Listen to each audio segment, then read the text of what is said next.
The digital numbers of the wall clock in private suite 7 clicked over with a soundless, surgical precision. It was 3:12 a.m., the hour where the veil between this world and the next is said to be at its thinnest. But for Julian Vane, the world had already ended. He stood at the edge of the sterile room, his tailored navy suit, a garment that cost more than the annual salary of the head nurse, feeling like a lead weight against his skin. Outside the hospital walls, his name was synonymous with an empire of silicon and gold.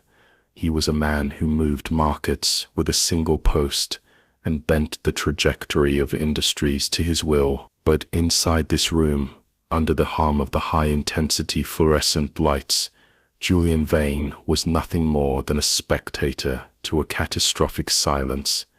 The room was crowded with the finest medical minds money could assemble. Dr. Sarah Chen, a pediatric specialist, Julian had flown in on a private jet 3 weeks prior as a precautionary measure, stood over the small silver basin. The air smelled of ozone, antiseptic, and the sharp, metallic tang of blood. Moments ago, the air had been filled with the frantic rhythmic beeping of the life support monitors, a sound Julian had hated because it represented a lack of control.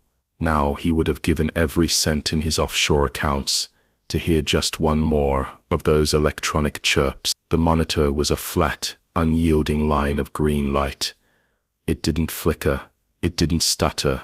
It was a horizontal horizon of death that Julian's billions could not jumpstart. Time of death, 3:12 a.m. Doc Chen whispered, her voice cracking just enough to reveal the human being beneath the white coat. She didn't look up at Julian. No one did. They couldn't meet the eyes of a man who had paid them millions to perform the impossible, only for them to deliver the inevitable. Julian's gaze was fixed on the silver basin. Per medical protocol for a last-ditch neuropreservation attempt, the infant had been placed in a bed of crushed ice, a desperate effort to slow the metabolism and protect the brain from the finality of oxygen deprivation. His daughter, barely 2 hours old, and never having known the warmth of her father's arms, lay there like a porcelain doll discarded in the snow. Her skin, once a delicate, hopeful flush, had faded into a translucent, bluish marble. The ice cubes around her tiny frame seemed to glint with a cruel, diamond-like mockery. "Get out," Julian said. His voice wasn't a shout. It was a low, vibrating growl that carried the weight of a physical blow. "Miss Vane, we need to finalize the younger male nurse started. But a look from Julian silenced him instantly. "Get out," Julian repeated. His eyes never moved the base. He watched as the medical team, the people he had treated like high-priced software components, filed out of the room with their heads bowed. He was alone with the silence. It was a heavy, suffocating thing. He walked to the window, looking out over the city skyline where the lights of his own skyscrapers pierced the darkness.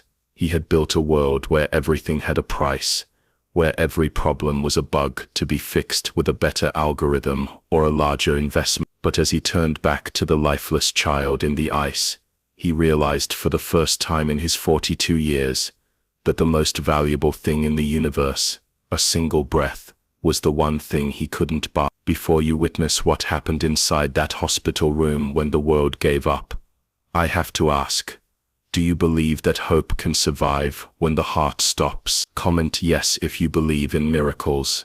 Where are you watching from? Drop your city below. If you believe that even the smallest life is worth fighting for, like this and subscribe. This story is about to challenge everything you think you know about power. The silence was absolute until the door clicked open.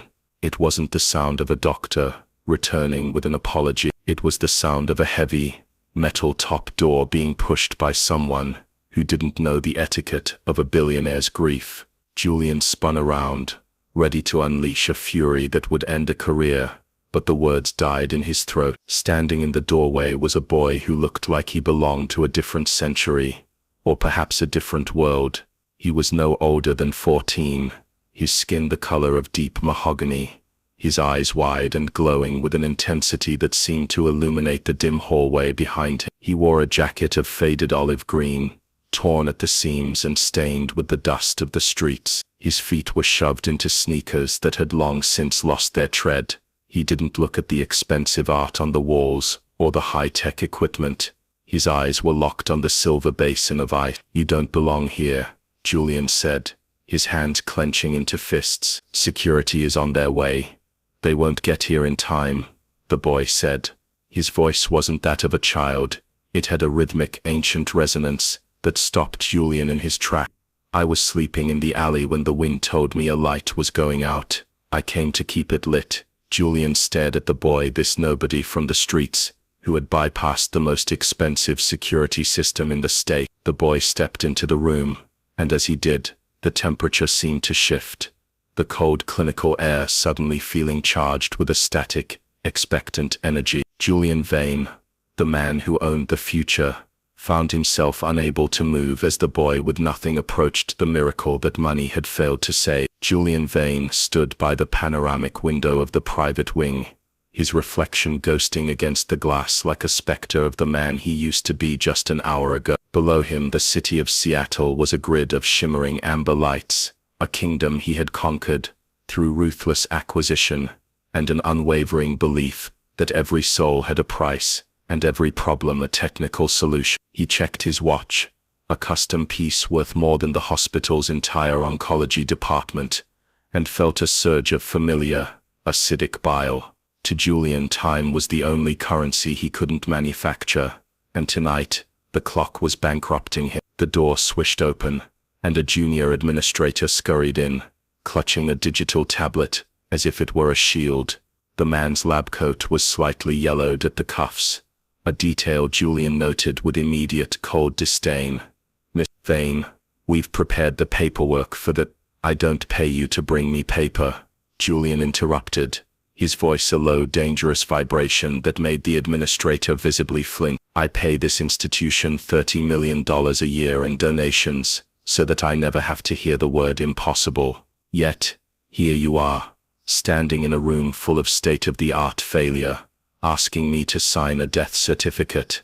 Sir, Dr. Chen is the foremost expert in—" "Chen is a technician who couldn't keep a heart beating in a room full of electricity," Julian snapped, turning away from the window to loom over the smaller man. He looked at the medical staff gathered near the nurses' station, men and women who had spent decades in school, now reduced to nervous shadows under his gaze.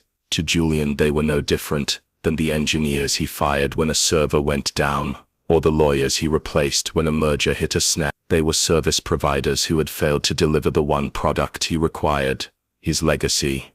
He walked past the administrator, his polished shoes clicking with predatory rhythm on the linoleum. He stopped in front of a nurse who was quietly tidying a tray of instruments. She was an older woman with tired eyes and hands that smelled of lavender and antiseptic. Julian didn't see a person. He saw a bottleneck in his operation. "You," he said, pointing a finger that had signed billion-dollar contracts. "Why are you still moving? The work is done. The product is broken. Why are you touching things?" The nurse looked up, her expression one of pity, a look Julian hated more than open defiance. "I'm just making sure she's comfortable, Mr. Vane." "Even now, comfortable?" Julian let out a sharp, jagged laugh. "She's in a bucket of ice, because your foremost experts ran out of ideas. Don't talk to me about comfort. Talk to me about results. If I ran my satellites the way you run this ward, the world would be in total darkness." He paced back toward the center of the room, his presence shrinking the space until the air felt thin. He looked at the monitors, the silver basin, and the high-tech sensors, seeing only the wreckage of a failed empire. He had spent his life building a fortress of wealth, convinced that he could insulate himself from the common tragedies of the lowly world. He viewed the janitors, the nurses, and even the specialized surgeons as mere cogs in a machine designed to serve his will. Now, as he stood amidst the silent machinery, Julian Vane realized that for all his power, he was trapped in a room with people he despised, facing a reality he couldn't delete. He felt a profound sense of insult that death would dare to enter a room he had paid so much to protect. He was ready to burn it all down. The hospital, The staff, the very city, just to vent the fury of a god who had discovered he was mortal. The silence of the room was broken only by the soft, rhythmic clinking of metal against metal, as the male nurse adjusted the position of the large galvanized tub. Julian Vane watched, his jaw tight with a cold, simmering fury, as the medical staff prepared what looked like a macabre altar of science. Dr. Chen stepped forward, her face a mask of professional detachment that Julian knew was a shield for her own failure. She gestured toward the basin, which was now being filled with a mound of crushed ice that shimmered like diamonds under the harsh, white fluorescent lights. "Mr. Vane, we are initiating the therapeutic hypothermia protocol," Chen explained, her voice steady but devoid of the hope Julian was desperate to buy. "It is a final extreme measure. By placing the infant in this basin of ice, we are attempting to drop the core body temperature rapidly. The goal is to preserve the cellular integrity of the brain and vital organs, essentially putting the body into a state of suspended animation." Julian looked at the ice, and then at the small motionless form of his daughter. The contrast was agonizing. The vibrant potential of a new life, now destined for a literal deep freeze. "You're telling me that after all the millions I've spent on your research, your final solution is a bucket of ice?" he asked, his voice dripping with a lethal sarcasm. "You've moved from cutting-edge gene therapy to the technology of a medieval fish market." The doctor didn't flinch. "In the absence of a heartbeat, this is the only way to prevent immediate and irreversible tissue decay. We have officially called the time of death, but this protocol offers a 1-in-a-million window, should a spontaneous revival occur during the cooling process. It is not a cure, Julian. It is a preservation of the status quo." Julian watched as they lowered the infant into the base. The baby was nestled into the ice, her skin turning a translucent, marble-like blue. As the cold began its work, the doctors and nurses moved with a practiced, funereal efficiency, their eyes downcast, avoiding the billionaire's piercing gaze. They had retreated into their protocols and their paperwork, hiding behind the finality of their medical degrees. To them, the baby was no longer a patient. She was a clinical data point, to be managed until the morgue transport arrived. "She's gone, Julian," the lead surgeon said, placing a tentative hand on Julian's shoulder, which he immediately shook off. "The brain activity has ceased. The cardiac monitors are flat.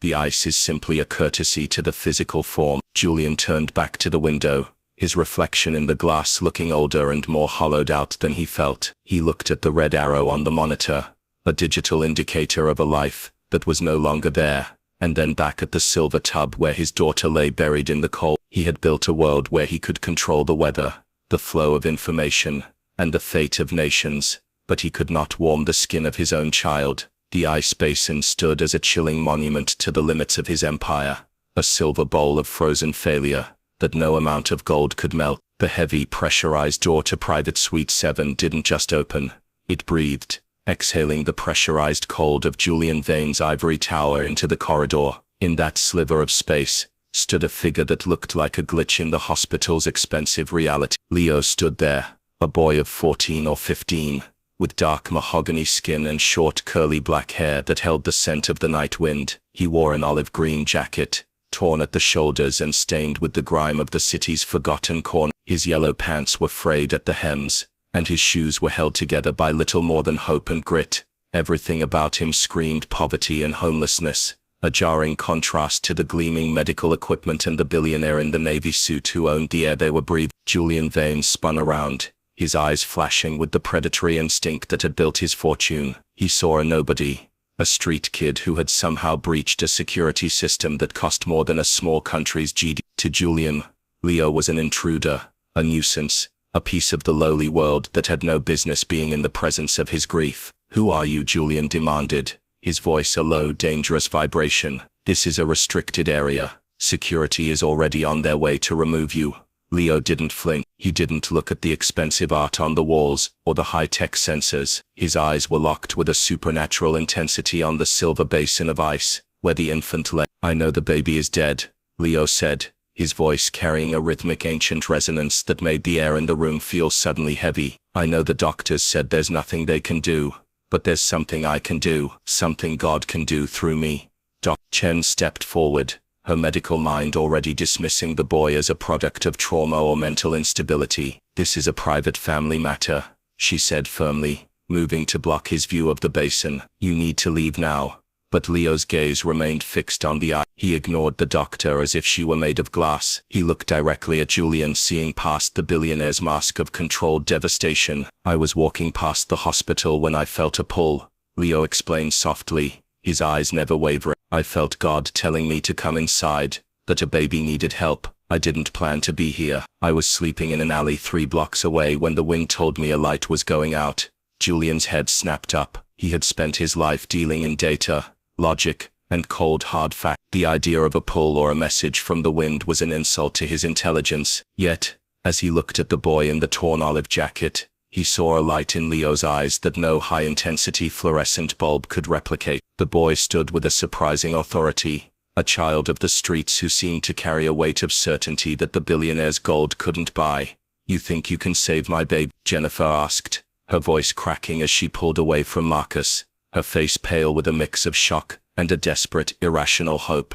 I think God can, Leo replied, his voice cutting through the clinical coldness of the room. I'm just asking him to. What do you have to lose? The doctors have given up, but I haven't. God hasn't. Let me try.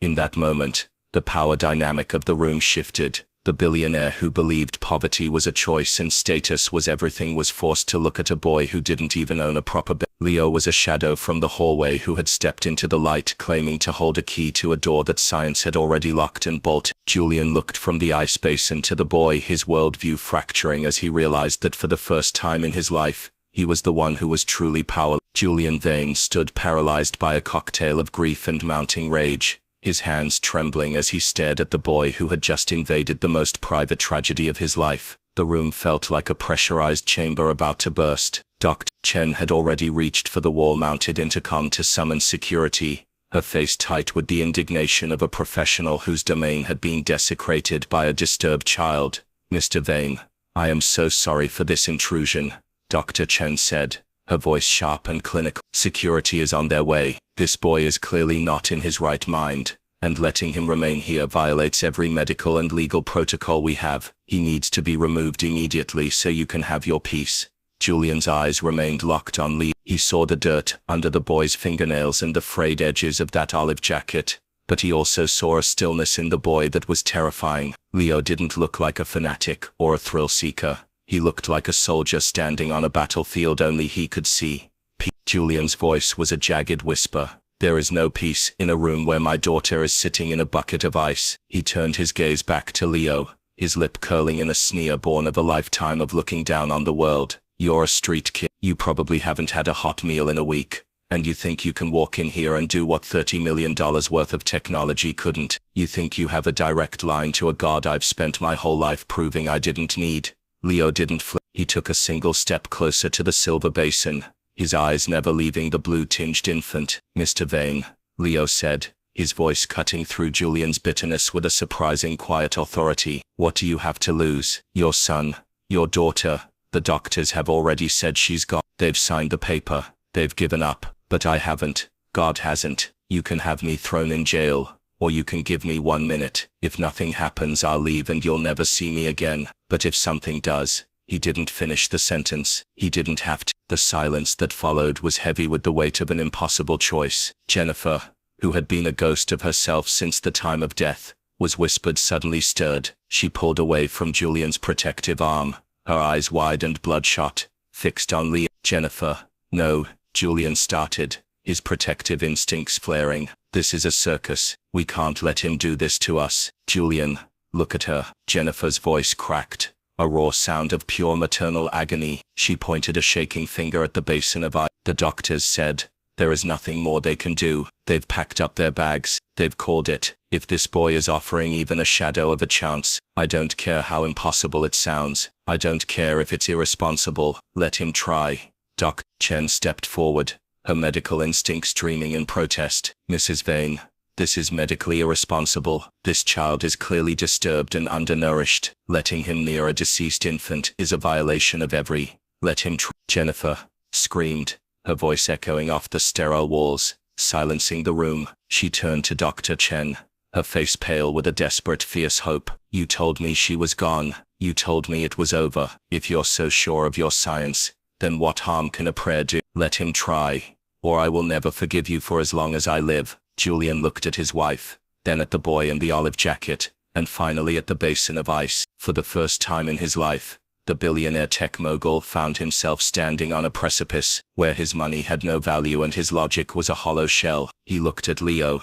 whose eyes were still locked on the child with a gaze that felt like a physical warmth in the cold room. "Fine," Chen said, her voice trembling with a mix of fear and professional disbelief. "I'm documenting everything. The moment this becomes inappropriate, he is out." "Understood." Leo simply nodded. He didn't thank them. He didn't celebrate. He simply walked toward the examination table, moving past the doctors and the billionaire as if they were nothing more than shadows in a much larger story. The air in the room seemed crystallized, becoming brittle as Leo stepped fully into the circle of light surrounding the silver basin. Dr. Chen and the nurses stood back, their faces tight with a mixture of professional indignation and a subterranean, suppressed curiosity. Julian Vane watched with his arms folded tight across his chest, his breathing shallow. He was a man who lived by the clock, yet as he watched this boy in the tattered olive jacket, the digital numbers on the wall seemed to lose their meaning. This was no longer about time.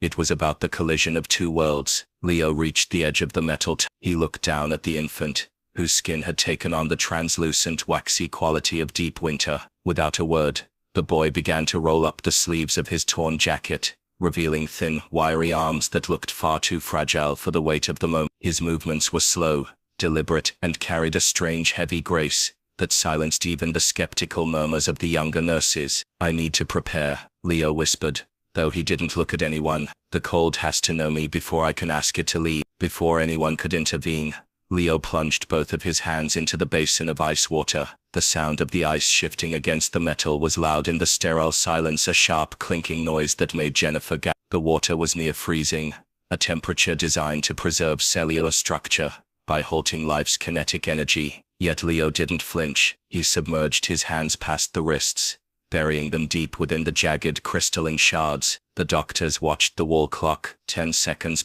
then 20. Under normal circumstances, the mammalian body would scream in protest, the nerves sending frantic signals of pain as the blood vessels constricted. But Leo's face remained a mask of absolute terrifying peace. His eyes were closed, his head bowed, and his lips moved in a silent rhythm that no one in the room could hear. By the 40-second mark, the nurse with the gray blonde hair leaned forward, her medical instincts warring with her awe. Leo's skin was turning a raw, angry red beneath the surface of the water, the extreme cold biting into his flesh. Yet, there was no tremor in his fingers. He remained as still as the infant he was trying to reach, as if he were bridging the gap between his own living warmth and the baby's frozen stasis. "He's going to give himself frostbite," Dr. Chen hissed, taking a step forward. "This is enough. He's been in there for a full minute." "Don't," Julian said, his voice a low, gravelly command that stopped her mid-stride. He was staring at Leo's face, seeing a level of focus he had only ever seen in the most brilliant minds of his industry. A total,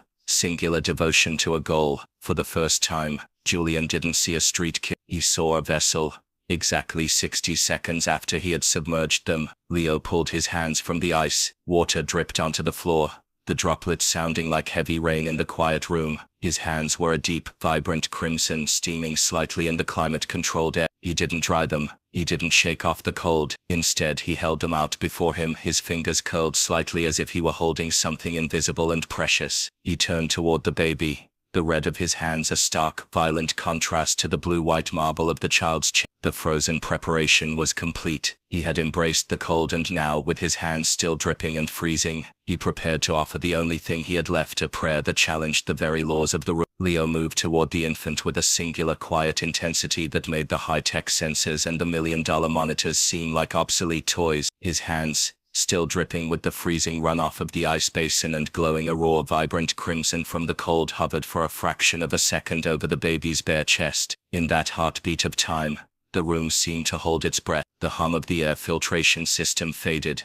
and even the distant sirens of the city outside felt miles away. Julian Vane leaned forward, his hands gripping the metal rail of the bed so hard his knuckles turned white. He didn't believe in the boy, and he didn't believe in the prayer, but he was a man staring into a void, desperate for anything to blink back. With a gentle, Steady motion.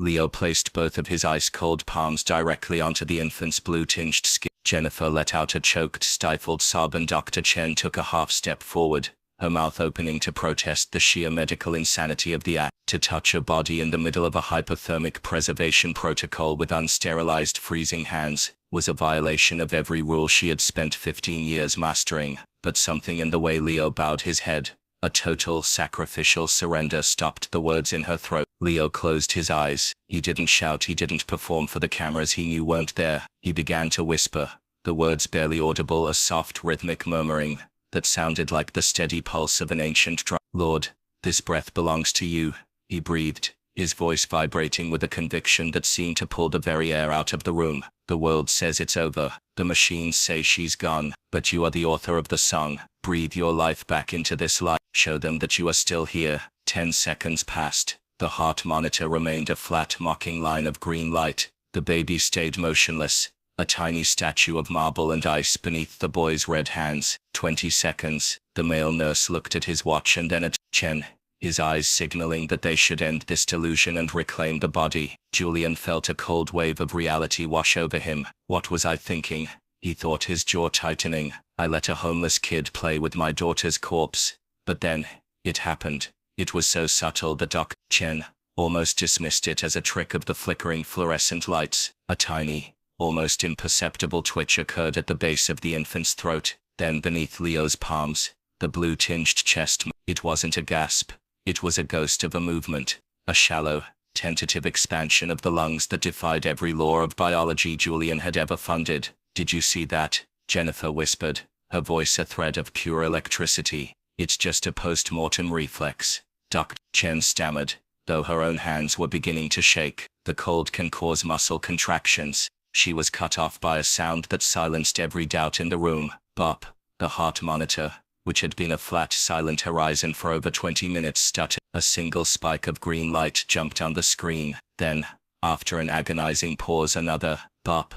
Then, another bop. The rhythm was weak, irregular and impossible. Leo didn't move. He kept his hands pressed firmly against the child's heart, his face glistening with a sudden heavy sweat despite the chill of the room. He looked as though he were physically pulling the life back into the room through his own exhaustion. The bluish tint on the baby's skin began to recede, replaced by a faint ghostly flush of pink that started at the heart and spread to the tiny curling fingertips. The infant's chest rose again, deeper this time, a ragged, wet intake of air that sounded to Julian like the greatest symphony ever composed. The impossible rhythm had begun. The machines, once the harbingers of death, were now screaming with the frantic, beautiful news of a pulse. Dr. Chen rushed to the bedside, her stethoscope already in hand, her face a mask of shock, as she realized that she was no longer looking at a clinical failure, but at a living, breathing miracle that her science could not explain and her money could not have bought. The chaos of the room had settled into a humming, reverent focus,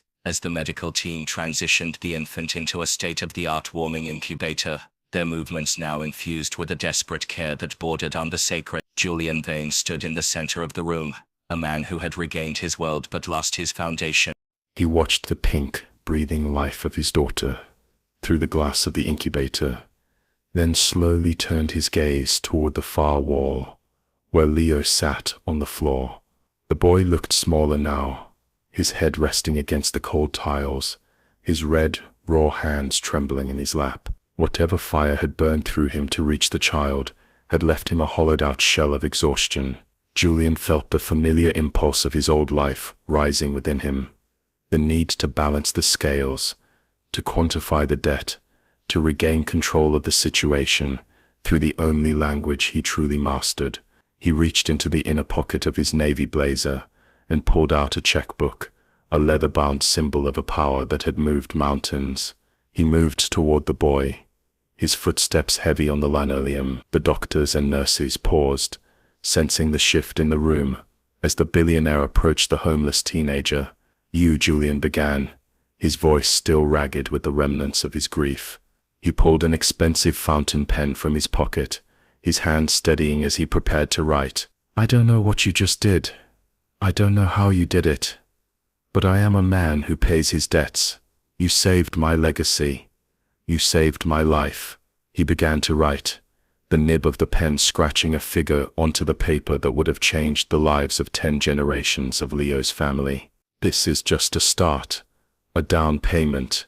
My assistants will find you a home, a legal team, a trust fund. You will never have to sleep in an alley again. You will never be a nobody ever again." He tore the check from the book with a sharp, decisive snap and held it out. It was a piece of paper that represented millions, a sum that could build hospitals or buy islands. He waited for the boy to snatch it, for the look of wide-eyed greed or desperate relief that he had seen on the faces of every man he had ever bought. Leo looked at the check. He didn't reach for it. He didn't even lean forward to see the number of zeros Julian had scribbled with such confidence. He slowly raised his eyes, and Julian was struck by the lack of hunger in them. There was only a profound, weary sadness.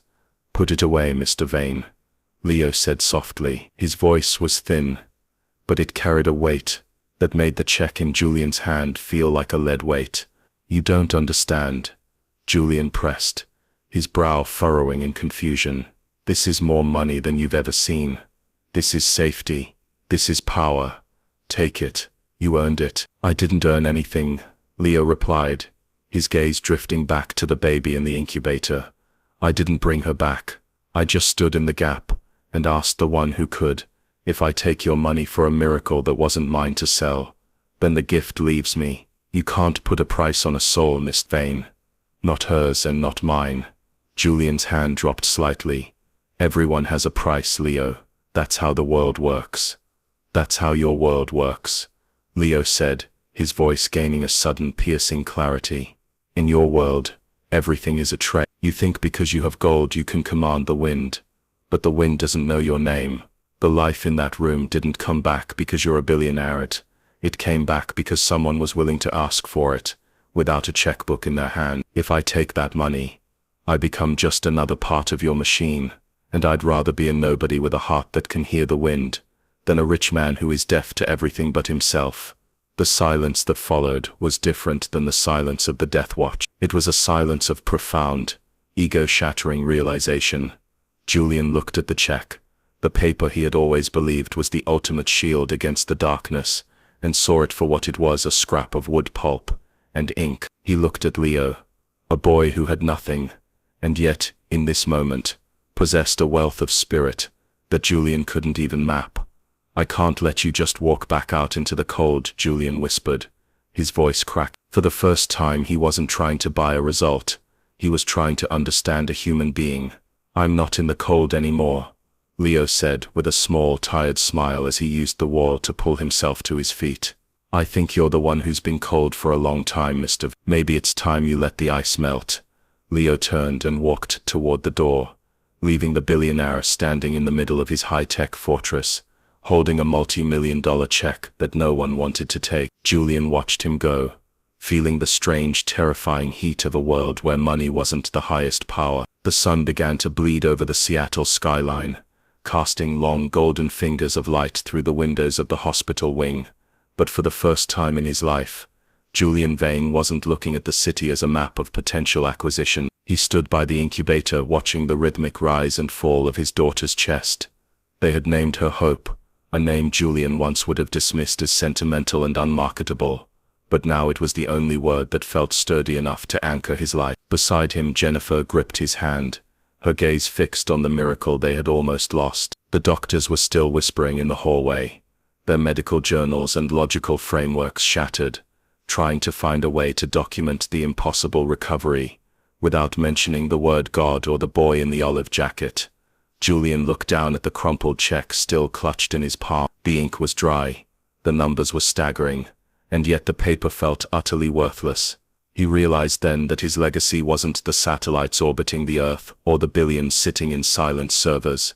His legacy was the breath of a child saved by a stranger. He thought of Leo, who had vanished into the morning mist of the city streets, as quietly as he had arrived, refusing a fortune because he understood something Julian had spent 40 years ignoring, that the most powerful things in the universe are the ones that cannot be bought. A year later, the Vane Foundation announced a project that stunned the financial world. Julian didn't build another glass and steel headquarters or a data center. Instead, he broke ground in the heart of the city's most neglected district, on the very block where an alley had once served as a bedroom for a boy who heard the wind. He called it the Third Mile, a massive, state-of-the-art sanctuary designed not just to house the homeless, but to restore their dignity. It wasn't a shelter. It was a home with gardens, classrooms and medical wings, where the care was governed by compassion rather than insurance premium. On the day of the opening, Julian stood on the podium looking out at a crowd of dignitaries, reporters and the people from the streets he used to look past. He didn't wear his custom navy suit. He wore a simple sweater, and his face, once a mask of calculated coldness, was lined with the softness of a man who had learned to pray. Behind him stood a young man in a clean new olive jacket, not torn this time but still simple. Leo had finally accepted Julian's help, not as a paid employee or a curiosity to be studied, but as a partner. He served as the chief advisor of the foundation, the spiritual compass, for a billionaire who had realized he was the one who had been truly impoverished. I used to believe that power was the ability to control the world, Julian told the hushed crowd, his voice steady and devoid of his former arrogance. I thought my wealth made me a god because I could fix any problem with a signature. But I was corrected by a boy who had nothing but a heart that could hear what I was too deaf to perceive. He taught me that we don't own our lives. We are merely stewards of a breath that can be taken back at any moment. This building isn't a gift from me to the city. It's a repayment of a debt I can never fully settle. It's a reminder that miracles don't happen in boardrooms. They happen in the gaps where we finally let go of our pride and reach for each other.